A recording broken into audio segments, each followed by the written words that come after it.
Welcome back, everybody. Happy Monday to you all. Late last week, in the midst of all the political chaos, I was catching up on some reading and came across our next guest's latest article titled, "The Ruling Class's Two-Tier Justice System Will Drive Ordinary People to Radicalization." And I couldn't agree more with that. The author of that article and a political science professor at Suffolk Community College joins us now to discuss his latest. Nicholas Giordano, welcome back to the show. Good to see you, my friend. Thank you for having me. Always appreciate it.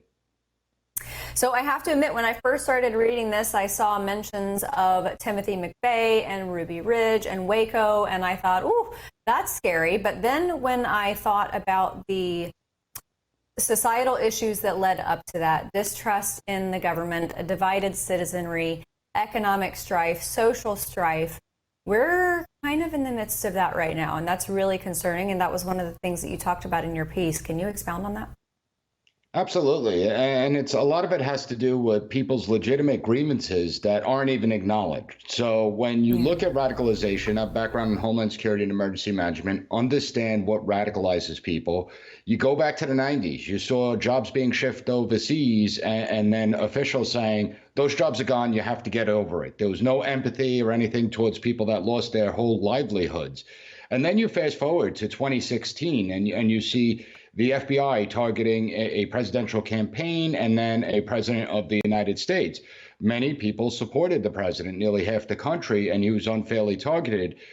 Then you have the coronavirus. And we all saw what happened with coronavirus. You had lockdowns, mask mandates, vaccine mandates. And when people pushed back, they were ostracized. I mean, you had over 1,000 public health officials tell anyone that protested mask mandates or lockdowns that they were supporting white supremacy and pushing white supremacist ideology. The vaccines, get the vaccine, or you're going to lose your livelihood. You're going to get fired. A president of the United States saying our patience is wearing thin.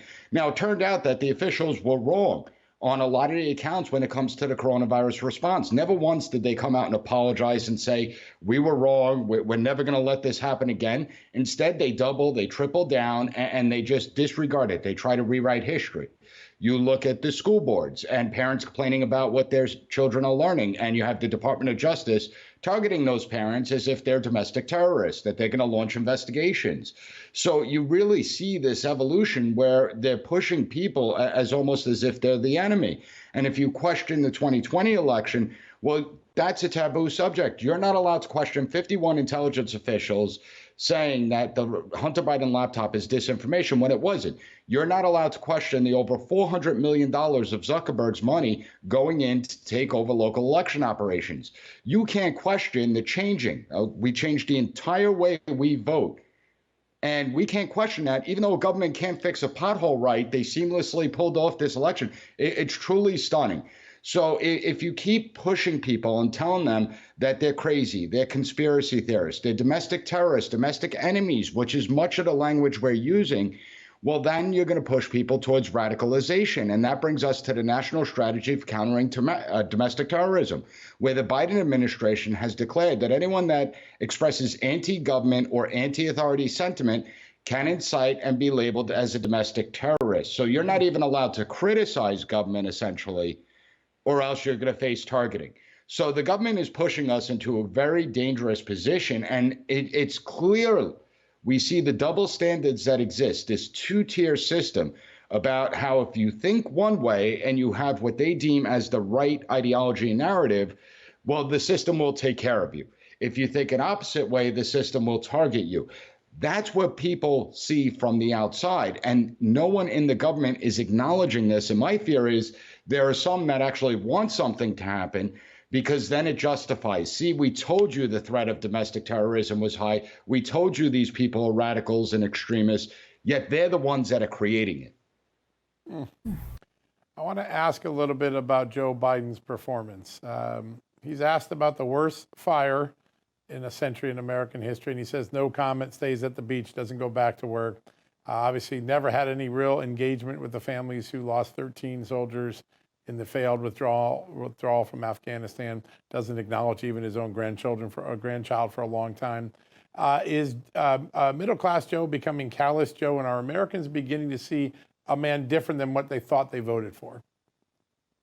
Yes, I do believe people thought that they were electing someone who is empathetic, who understood them, but more importantly, would unite the country. And obviously, we got the exact opposite of that. He's been one of the most divisive presidents in the history of the United States, even pushing so far as to declare nearly half the country as the most dangerous threat since our founding. So it's a problem. I mean, when you look at Hawaii and the no comment, that's the heck of the Brownie moment.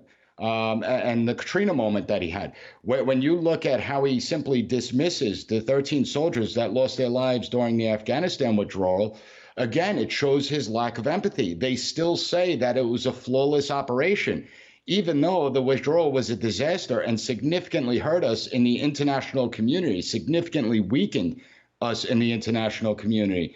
And you look at this, it's just, Joe being Joe. Not anymore.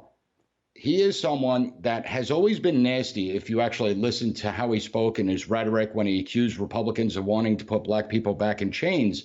But I think he can't control it anymore, and his true colors are coming out. I want to, I guess, touch base with you because I always like to ask you about your students and the way that they feel about current politics, and especially with respect to young voters, because a lot of the reasons that they voted for Joe Biden, two that I can think of offhand, the student loan forgiveness and climate. We just covered a poll last week that a majority of Americans disapprove of his handling of climate change, which was supposed to be one of their crowning glories. As far as young people, your students, the young people that you interact with, what would you gauge their approval to be of President Biden across the board? Well, we see the approval numbers amongst the younger generation. Gen Z have a very low approval of President Biden, and it partly because President Biden lied to them. I mean, basically, President Biden said, we're going to forgive your student debt, and that drew in a lot of young support.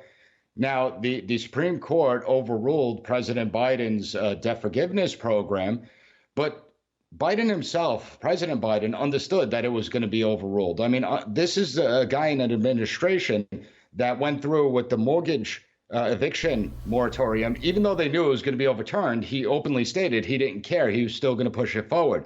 So the student debt thing was an election ploy in 2022, and it did work in some areas, right? We saw youth turnout significantly increase. I don't think it's going to work twice, though, and that's why I think he's in trouble. I think you're right. And a lot of people saw that student loan thing as a part of his campaign as almost a mini bribe. It's like it's right in the wheelhouse or something. Nicholas, as always, we greatly appreciate your time today. I know. Everybody go check out his podcast, the P.A.S. Report. It is excellent. You will learn so much. John and I have a lot to discuss after these commercials, so stick around and we'll be right back.